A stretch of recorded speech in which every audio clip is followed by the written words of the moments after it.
পূর্বাচল নতুন শহর প্রকল্পে 4টি থানা, 6টি তদন্ত কেন্দ্র এবং 2টি পুলিশ লাইন স্থাপনের নীতিগত সিদ্ধান্ত নিয়েছে সরকার। সকালে পূর্বাচল নতুন শহর প্রকল্প এলাকায় বরকাও পুলিশ ক্যাম্প উদ্বোধন করে একথা বলেন আইজিপি মোহাম্মদ আলী হোসেন ফকির। আইজিপি জানান, পূর্বাচলে আইন শৃঙ্খলা জোরদারে ডিএমপির আওতায় 4টি থানা, 6টি তদন্ত কেন্দ্র, 2টি পুলিশ লাইন্স, 3টি ডিসি অফিস এবং 41টি পুলিশ বক্স স্থাপনের কার্যক্রম চলছে। ইতোমধ্যে পুলিশের অনুকূলে 29.21 একর জমি বরাদ্দের মধ্যে 18.63 একরের রেজিস্ট্রেশন সম্পন্ন হয়েছে। ভবিষ্যতে পূর্বাচলকে ডিএমপির আওতায় এনে একজন অতিরিক্ত পুলিশ কমিশনারের নেতৃত্বে পৃথক বিভাগ গঠন এবং প্রায় 6,524 জন জনবল সৃষ্টির পরিকল্পনা রয়েছে।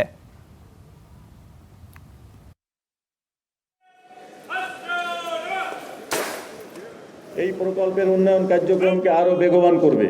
পুলিশের অবস্থান ও তৎপরতা জনমনে আস্থা ও নির্ভরতার জায়গা তৈরি করবে।